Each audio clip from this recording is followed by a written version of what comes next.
महारो Rajasthan bulletin में राजस्थान की बड़ी खबरों की बात करेंगे। आज सबसे पहले बात होगी डूंगरपुर में हुए बवाल की। बवाल लगातार जारी है जो फिलहाल थमता नहीं दिख रहा है। आंदोलन को आज 4 दिन हो गए हैं। तीसरे दिन रात में प्रदर्शनकारी कई इलाकों में प्रदर्शनकारियों ने जमकर उत्पात मचाया। इसके बाद बात पूर्व केंद्रीय मंत्री जसवंत सिंह की करेंगे, जिन्होंने दिल्ली के आर्मी अस्पताल में 82 साल की उम्र में अंतिम सांस ली। साथ ही बात करेंगे JEE एडवांस परीक्षा की। बुलेटिन में बात होगी पर्यटन दिवस की भी।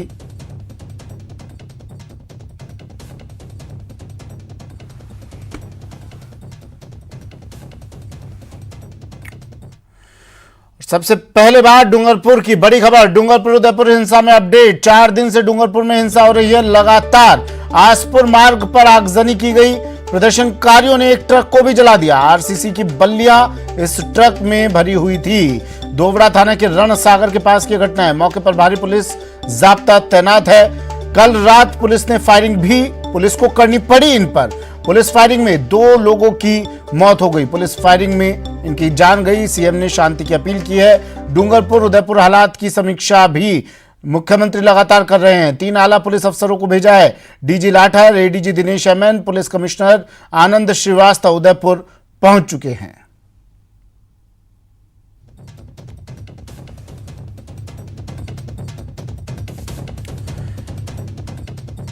जयेश मेरे सहयोगी हमारे साथ फोन लाइन पर जुड़ गए हैं। जयेश, ताजा अपडेट क्या, जानकारी क्या? सुमित, मैं बताना चाहूंगा कल शाम को जो है ये हाईवे पर जो प्रदर्शन है वो काफी उग्र हो गया। प्रदर्शनकारी हैं जो मोतली पुल को क्रॉस करते हुए एक बार फिर खेरवाड़ा कस्बे में घुस गए और जमकर तोड़फोड़ और लूटपाट की। बीच बीच में देर रात कल देर शाम फायरिंग भी हुई, जिसमें 2 लोगों की मौत हो गई है और एक बच्चा भी गोली लगने से घायल हुआ है। हालांकि फायरिंग किसने की, किस ओर से हुई, इसकी अभी तक पुष्टि नहीं हो पाई है। और फिलहाल की बात करें तो अभी हाईवे पे माहौल एकदम शांत है, सुनसान है।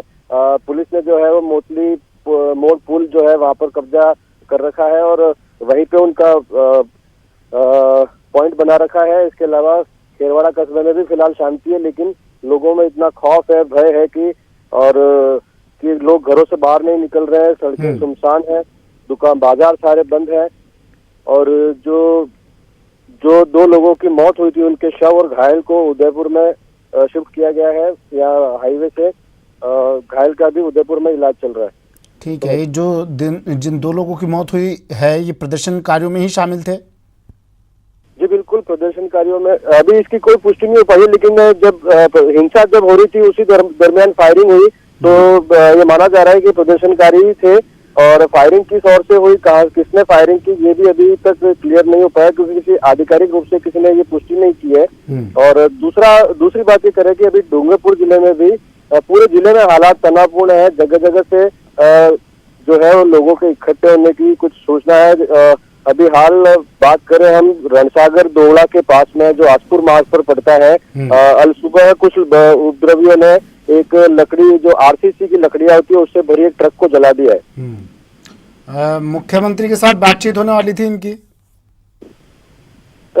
कल पूरा दिन जो वार्ताओं का दौर जारी रहा। उदयपुर के प्रसाद में जो जनप्रतिनिधि है, आदिवासी समाज के नेता है, पूर्व सांसद रघुवीर मीणा जो है, इसके बाद में BTP विधायक राजकुमार है, इन सभी लोगों की सामूहिक TAD मंत्री अर्जुन बामणिया सभी की सामूहिक बैठक हुई थी। उसके बाद में निर्णय हुआ था कि सभी लोग शांति के लिए प्रयास करेंगे और जो हिंसा कर रहे हैं उन लोगों को समझाएंगे। उसके बाद मीटिंग के बाद में सभी लोग एक साथ यहाँ पर काकरी डूंगरी के लिए निकले थे, लेकिन काकरी डूंगरी की तरफ जाने के 10 मिनट बाद ही उनकी गाड़ियां दौड़ती हुई वापस आई। ये कहा जा रहा था कि उनके ऊपर भी पथराव हुआ है, इसलिए जो समझाइश करने जो प्रतिनिधिमंडल गया था शायद पहुंच ही नहीं पाया और वो भी उल्टे पांव वापस आया। तो मतलब ये लोग अब बातचीत भी नहीं करना चाहते हैं? जी बिल्कुल ऐसा ही लग रहा है। जो लोग इनकी पैरवी कर रहे थे सरकार के सामने, जो लोग सरकार में है उनकी बात को सरकार तक पहुंचा रहे हैं, उनकी मांगों के लिए सरकार से वार्ता कर रहे हैं, वो लोग उनको समझाने गए थे। अब वो उनको भी पत्थर मार रहे हैं, भगा रहे हैं या ऐसी सूचना है जो भी है। तो अब कुल मिलाकर के अब ये जो बिना लीडरशिप का आंदोलन हो गया है, इसका कोई लीडर नहीं है और अब भीड़ तंत्र हो गया है जो मिला वो कौन कौन लोग थे इसमें जिन पर पत्थर फेंके गए, जो लोग समझाइश करने जा रहे थे इनके साथ? जी बिल्कुल, जिस प्रकार से समझाइश करने के लिए जो प्रतिनिधिमंडल गया था वो जिस 10 मिनट बाद भाग कर आया, प्रतिनिधिमंडल में कौन कौन था? उनके ठीक तुरंत बाद हुआ और इससे जाहिर है कि अब वो किसी के काबू में नहीं है। प्रतिनिधिमंडल में कौन कौन था जयेश? बीटीपी विधायक राजकुमार थे, उदयपुर से कांग्रेस से पूर्व सांसद जो है वो रघुवीर मीणा और आदिवासी समाज के संगठनों के जो है कुछ प्रतिनिधि इसमें शामिल थे। ठीक है, कपिल शिमाली मेरे सहयोगी हमारे साथ उदयपुर से जुड़ गए हैं। कपिल, उदयपुर में भी एक मीटिंग होनी थी, लेकिन अब जयेश जैसा बता रहे हैं बातचीत की भाषा ये लोग समझने वाले नहीं हैं, और इन्होंने भी ये बता दिया है अपने आंदोलन के जरिए। राजकुमार रोत तो इनका पक्ष ले रहे थे, राजकुमार रोत को भी पत्थर मारकर भगा दिया वहां से। जी बिल्कुल, देखिए जो बैठक उदयपुर में होनी थी वही बैठक स्थान परिवर्तन होकर प्रसाद इलाके में रघुवीर मीणा के निवास पर हुई थी। हाँ। इस बैठक के अंदर राज्य सरकार की ओर से मंत्री अर्जुन बामनिया मौजूद थे, रघुवीर मीणा जो कि वरिष्ठ कांग्रेस के नेता है वे मौजूद थे। इसके अलावा समस्त आदिवासी नेता जो कि इस अंचल से ताल्लुक रखते हैं और जो विद्यार्थी नेता है जो कि युवाओं को लीड करते हैं, उन सभी को भी बुलाया गया था ताकि एक अपील करके और इस आंदोलन की जो उग्रता है उसे कम की जा सके। जब सभी नेताओं ने आंदोलनकारियों से अपील की और उसके बाद में बातचीत के लिए ये लोग जब मोतली मोड़ के पास में पहुंचे तो उस दौरान वहां पर पहले से जो प्रदर्शनकारी थे मौजूद थे और रघुवीर मीणा की गाड़ी पर पथराव किया गया। उसके ठीक बाद में करीब 5 मिनट बाद ही ये जो सारी गाड़ियां थी ये पुनः वापस उदयपुर की ओर जाती हुई नजर आई और ये सूचना मिली कि पीछे से प्रदर्शनकारी पथराव करते हुए आगे बढ़ रहे हैं। तो ऐसे में खेरवाड़ा में उस समय एक बार फिर अफरा तफरी मच गई थी। देखिए, एक उम्मीद थी कपिल, एक उम्मीद थी सरकार को, शासन प्रशासन को कि बातचीत के जरिए इसका कोई समाधान निकाल लिया जाएगा, लेकिन अब ये लोग तो पूरी तरह से गुंडागर्दी पर उतर आए हैं। बातचीत इन्हें करनी नहीं है, तो रास्ता क्या निकाला जाएगा अब? जी बिल्कुल सुमित, देखिए सरकार ने बहुत इनका पक्ष लेते हुए पैरवी करी थी और एसएलपी दायर करने तक की बात कही थी। आदेश आया तो सरकार अपनी ओर से एसएलपी दायर करेगी। पॉजिटिव रुख सरकार का देखते हुए भी ये जो प्रदर्शनकारी थे ये शांत नहीं हुए और जिस समय बातचीत चल रही थी करीब 4 बजे से 7 बजे के बीच में बातचीत का दौर चला। ये जो बातचीत का समय था उस दौरान खेरवाड़ा और मोतली मोड़ के बीच में जो प्रदर्शनकारी है उनका तांडव देखा गया। हालांकि ये माना जा रहा है कि प्रेशर पॉलिटिक्स का एक पार्ट था कि अगर इस तरह के उपद्रव को वो बातचीत के दौरान यदि सामने लाएंगे तो हो सकता है सरकार और ज्यादा दबाव में आएगी। और जो प्रमुख मांगे थी, अब इस पूरे मामले को जो बीटीपी के विधायक है उन्होंने अलग रूप दे दिया है। उनका कहना है कि ये जो आंदोलन है ये रीट अभ्यर्थियों द्वारा नहीं किया जा रहा है, ये आंदोलन आसपास के ग्रामीणों द्वारा किया जा रहा है, जबकि जो अभ्यर्थी है वे अभी भी कांकरी डूंगरी जो कि पहाड़ी पर है वहां पर जो पहले से आंदोलन चल रहा था वहीं पर मौजूद है। इन्होंने जो बीटीपी के विधायक है उनका कहना है कि ये ग्रामीणों द्वारा अब इस आंदोलन को ले लिया गया है, तो ऐसे में अभ्यर्थियों को बदनाम किया जाना कतई ठीक नहीं है। हालांकि इस आंदोलन में सभी लोग मौजूद है, अभ्यर्थी भी मौजूद है, ग्रामीण भी मौजूद है और जो सूचना मिल रही है उसके अनुसार आसपास के क्षेत्रों से या कुछ अन्य राज्यों से भी यहाँ पर लोग पहुंचे हैं, वो भी इस आंदोलन में अब यहाँ पर ये जो उपद्रवी हैं इनका साथ देते हुए नजर आ रहे हैं। इस समय हम ग्राउंड जीरो पर मौजूद है, खेरवाड़ा पुलिस स्टेशन के ठीक बाहर मौजूद है और पुलिस स्टेशन के अंदर डीजीपी एमएल लाठर मौजूद है, एडीजी दिनेश एमएन मौजूद है, जयपुर पुलिस कमिश्नर आनंद श्रीवास्तव मौजूद है, उदयपुर रेंज की आईटी विनीता ठाकुर मौजूद है और अन्य सभी जो पुलिस अधिकारी हैं वो इस समय पुलिस थाने के अंदर मौजूद है। कुछ ही देर में संभवतः ये मोतली मोड़ की ओर रुख करेंगे सभी अधिकारी, क्योंकि एसटीएफ का जाब्ता और पुलिस की जो टुकड़ियां हैं वो यहाँ से मूव करके मोतली मोड़ की ओर जा चुकी है, जो कि मुख्य प्रदर्शन का केंद्र माना जा रहा है। वहां पर अभी भारी तादाद में जाब्ता तैनात कर दिया गया और कुछ ही देर में ये जो अधिकारी अंदर अभी रणनीति बनाने में जुटे हुए हैं ये भी अपने जाब्ते के साथ में प्रदर्शनकारियों के जिस जगह मौजूद है उस ओर रुख करेंगे और कोशिश करेंगे कि जो शांति व्यवस्था है उसे बहाल करने में अब किस तरह का रोड मैप तैयार किया जाए, वो वहां जाकर और भी अभी प्लानिंग में जुटे हुए हैं। देखना होगा कि जो ये रणनीति बना रहे हैं कितनी सफल हो पाती है। आप बता रहे हैं कि जब ये लोग समझाइश के लिए इनके पास गए, प्रतिनिधिमंडल इनके पास गए, इन्होंने पत्थरबाजी इसलिए की ताकि और सरकार पर दबाव बनाया जा सके, लेकिन कपिल, ज्यादा दबाव देने से कभी कभी चीजें फट भी जाती हैं। ऐसा ना हो सरकार का गुस्सा फट पड़े और इन पर जो दबाव की राजनीति ये बना रहे हैं ये इनके ऊपर उल्टा पड़ जाए, ये पैतरा सरकार को ठोस कदम उठाने पड़ जाए इसके बाद।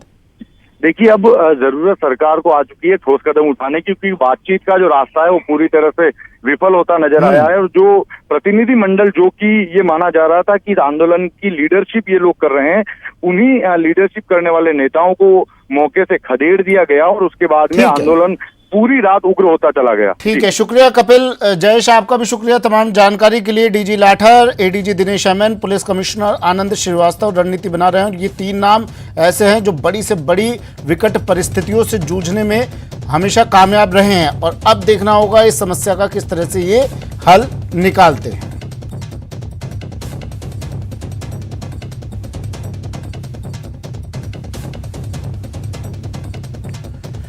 चलिए, और डूंगरपुर में जो कुछ हुआ उसकी इनसाइड स्टोरी आपको बताते हैं।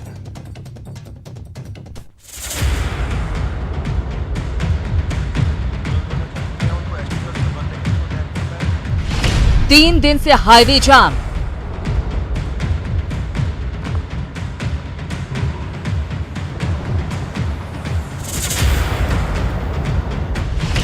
दस से ज्यादा किलोमीटर इलाके पर उपद्रवियों का कब्जा।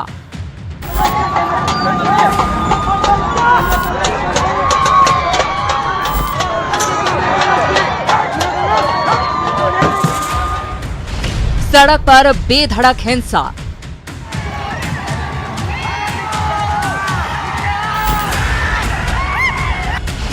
चालीस से ज्यादा गाड़ियां स्वाहा।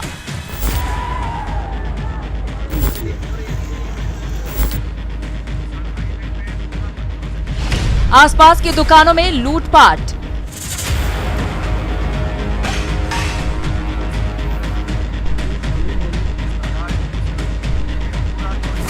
होटल में घुसकर तोड़फोड़।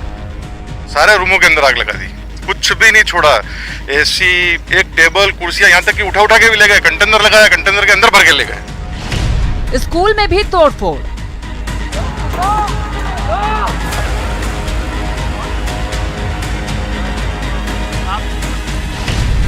700 से ज्यादा लोगों पर केस।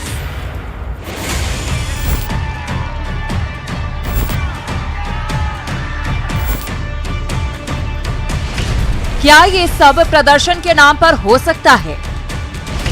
क्या इसे प्रदर्शन के नाम पर जायज ठहराया जा सकता है?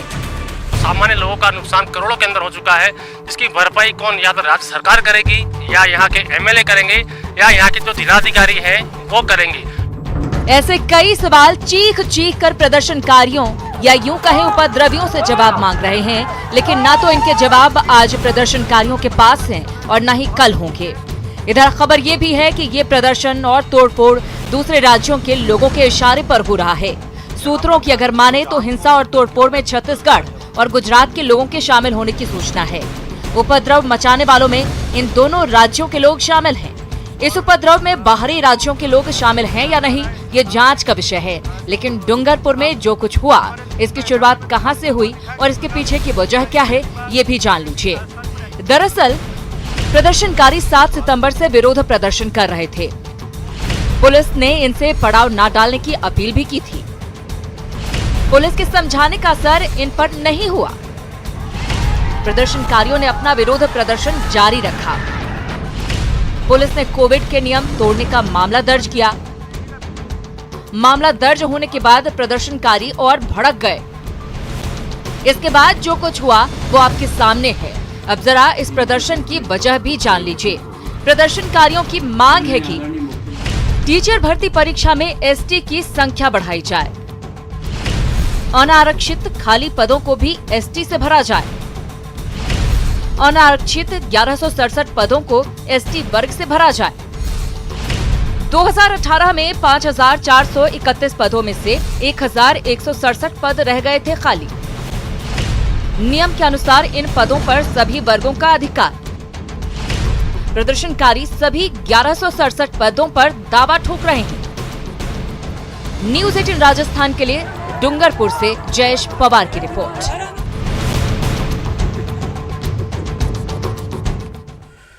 और बड़ी खबर बीकानेर से आ रही है। बीकानेर में 2 पक्ष आपस में भिड़ गए। छतरगढ़ पंचायत चुनाव को लेकर विवाद हुआ। इसके बाद दोनों पक्षों में जमकर भिड़ंत। आधा दर्जन गाड़ियों में इन्होंने तोड़फोड़ की। बदमाशों ने देर रात जमकर तांडव मचाया। दोनों पक्षों की ओर से मामले भी दर्ज करवा दिए गए हैं। बड़ी खबर बीकानेर से। विक्रम जगरवाल बीकानेर से सहयोगी हमारे साथ फोन लाइन पर जुड़ गए हैं। विक्रम, क्या मामला था, क्या विवाद था जिसे लेकर ये दोनों पक्ष भिड़ गए आपस में, और पुलिस क्या कर रही है? मामला दर्ज किया गया है? जी बिल्कुल, ये जो घटना है वो कल देर रात की है और ऐसा बताया जा रहा है कि जो पंचायत चुनाव को लेकर इन दिनों जो सरगर्मियां चल रही है और खाजूवाला पंचायत में भी चुनाव होना है, तो उसको देखते हुए प्रत्याशी जो हैं वो अपने अपने समर्थन में कुछ बाहरी लोगों को, जो क्षेत्र के नहीं हैं, उन लोगों को वहां पर बुलाया गया है और वो जो लोग हैं वो इस तरह की बदमाशियां कर रहे हैं। और देर रात जो है वो कुछ लोगों ने, जो बाहर से आए हुए बताए जा रहे हैं, उन लोगों ने जो है वहाँ तोड़ फोड़ की है और गाड़ियों के शीशे तोड़ दिए हैं। पुलिस ने दोनों ही पक्षों की तरफ से जो है मामला दर्ज कर लिया है और पुलिस अब अनुसंधान कर रही है कि क्या पूरा घटनाक्रम हुआ है, क्योंकि देर रात की जो घटना थी तो अभी पुलिस जो है वो पूरे साक्ष्य जुटाने में लगी हुई है। ठीक है, शुक्रिया विक्रम तमाम जानकारी के लिए। तो दो पक्ष आपस में भिड़ गए, मामूली बात को लेकर विवाद, छत्तीसगढ़ पंचायत चुनाव को लेकर इनमें विवाद हुआ। इसके बाद आधा दर्जन गाड़ियों में तोड़ फोड़। वक्त एक ब्रेक का है। ब्रेक के बाद आपको दिखाएंगे मारपीट, कोहराम और बवाल।